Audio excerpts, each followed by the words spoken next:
Imagine a man whose journey began with nothing but a dream, a bag of pig fat, and a steely determination to rewrite his destiny. This is not just a tale of riches or success, this is the story of Francisco Matarazzo, a man who built an empire so vast and influential that it became the backbone of a nation's industrial revolution.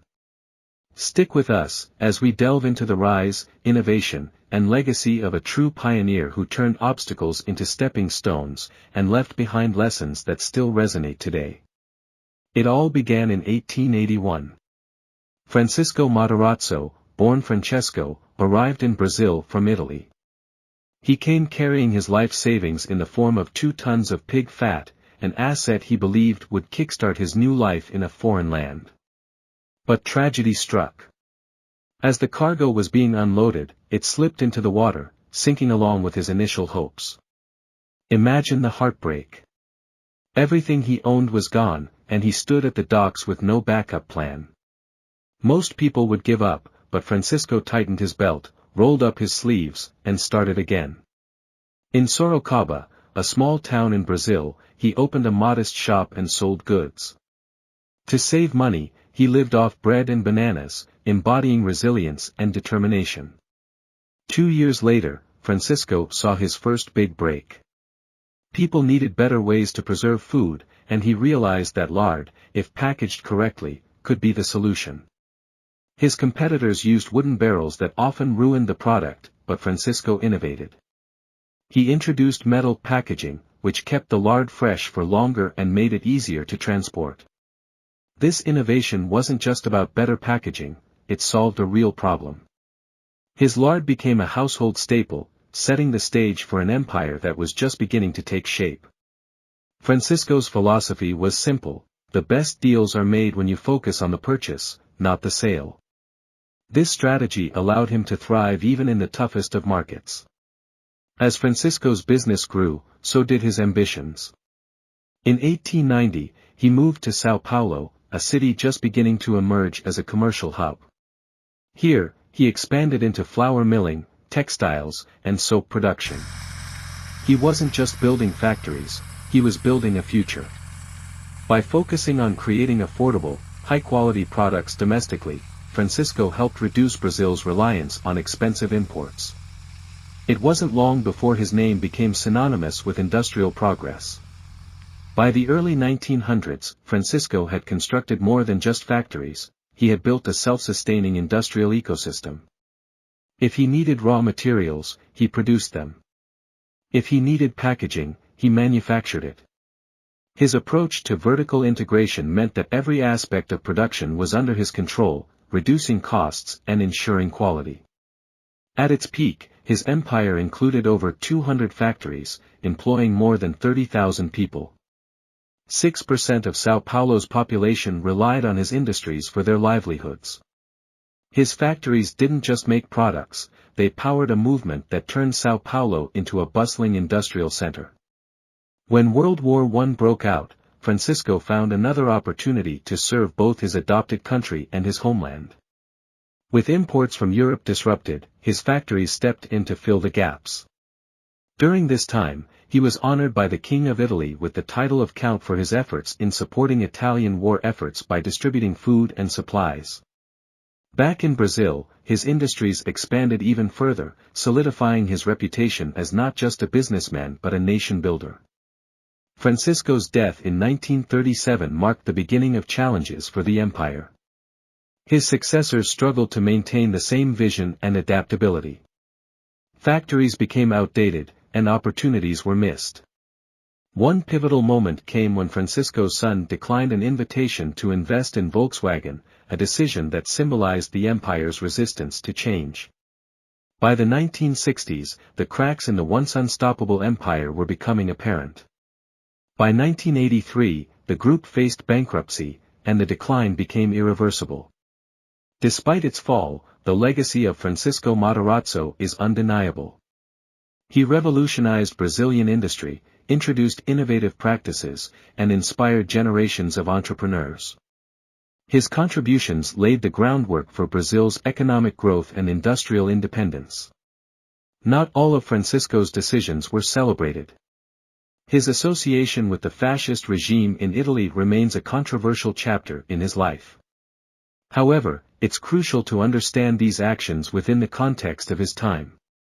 Francisco's primary focus was always on expanding his empire and supporting his industries, even if it meant navigating murky political waters. The Brazil Francisco stepped into was a nation in flux.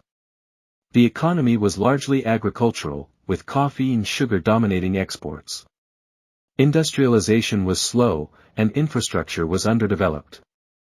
Francisco's ventures didn't just grow in isolation, they reshaped the economic landscape, turning São Paulo into a bustling industrial hub and paving the way for Brazil's modernization. Francisco was a visionary when it came to technology. He imported state-of-the-art machinery from Europe, revolutionizing production methods.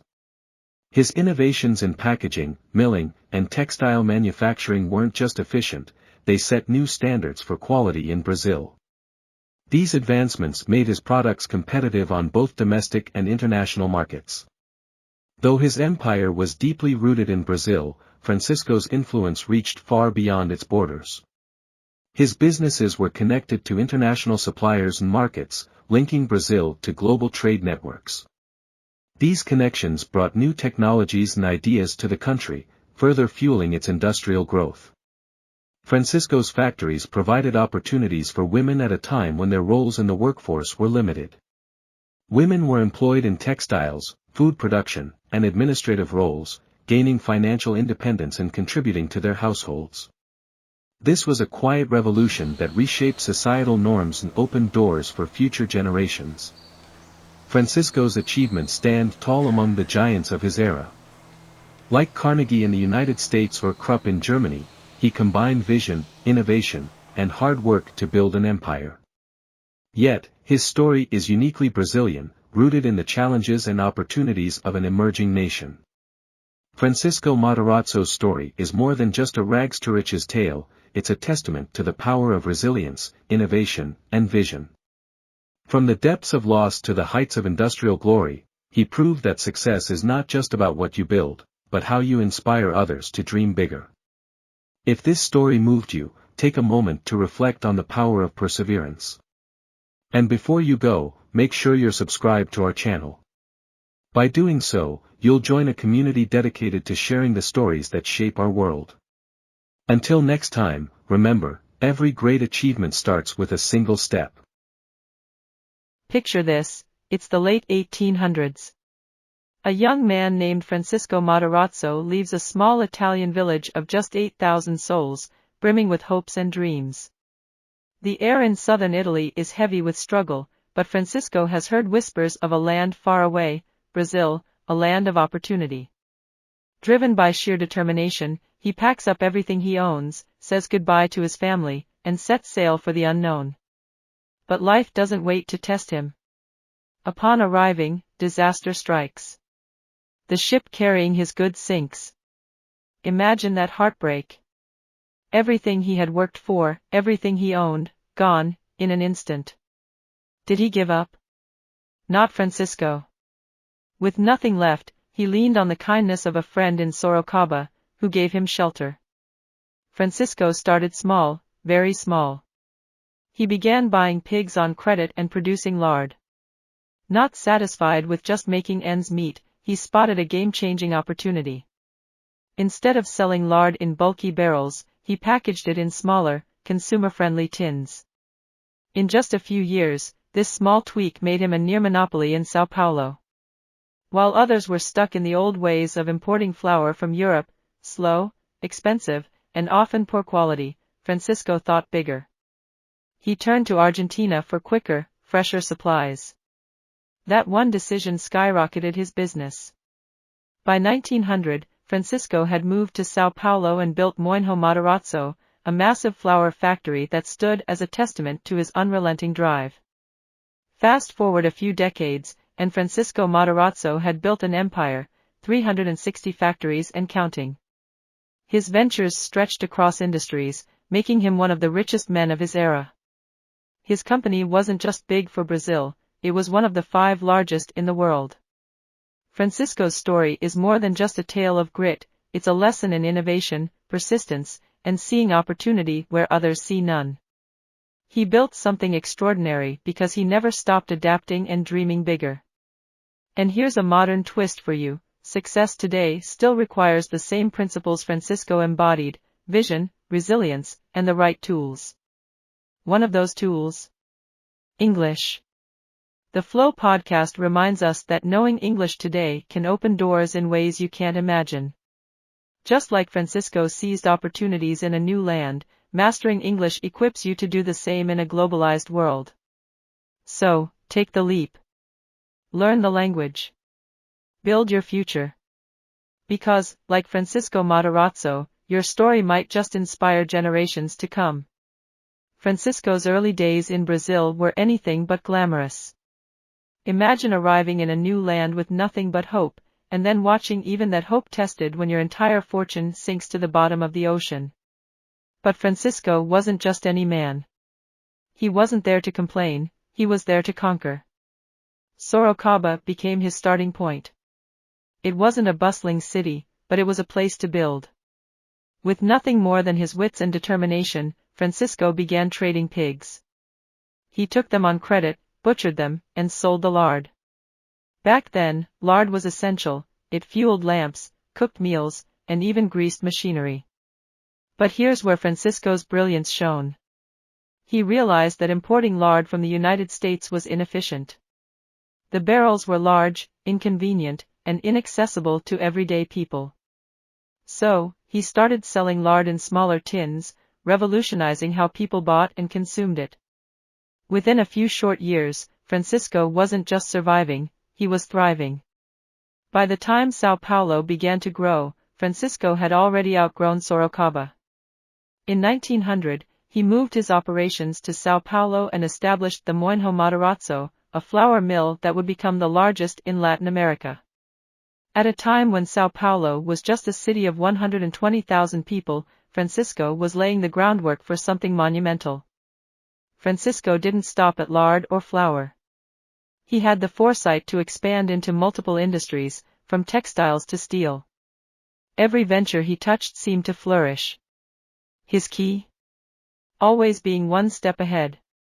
When others were importing flour from Europe, which often arrived spoiled after long voyages, Francisco turned to Argentina for fresher, faster shipments. That decision alone catapulted him to dominance in the flour industry. And by the time he passed in 1937, his empire included 360 factories, making him not just a Brazilian icon but a global one. Francisco Matarazzo had built a fortune so vast that it ranked among the top 5 companies in the world at the time. Francisco's story isn't just about wealth, it's about resilience, vision, and an unyielding belief in the power of opportunity. He started as an immigrant with nothing and became a man who shaped industries, inspired a nation, and left behind a legacy that still resonates today. His journey reminds us that success isn't handed to anyone.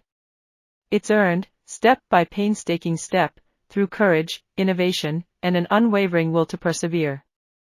Like Francisco, you may feel like the odds are stacked against you.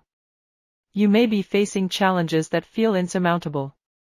But his story is proof that even the greatest obstacles can be overcome. All it takes is the willingness to adapt, to learn, and to push forward when the world tells you to stop. And in today's world, one of the greatest tools for seizing opportunity is language. Mastering English, for example, can open doors to careers, connections, and dreams you never thought possible. So, what are you waiting for? Like Francisco, take that leap. Start building your empire, one step at a time. Who knows? Your story might just inspire the next generation of dreamers.